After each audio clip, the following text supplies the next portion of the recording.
Жүресің бе, өтесің бе? Мурат.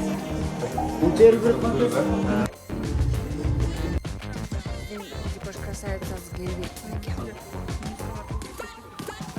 Бул жерде жигиттер баары розалар менен кармап алып.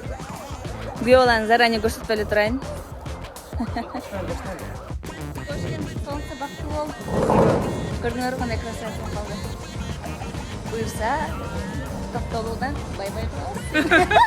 Какавды коюну. Бүгін той башталды. Ишке деген досыма бөлүштү. Подружкалары. Ошуңуздун кыздары плюсону бештин. Кыргыз элиси мактанган. Ар бир инсандан сурасаң, оңуну дегенде, ал өтө сонун.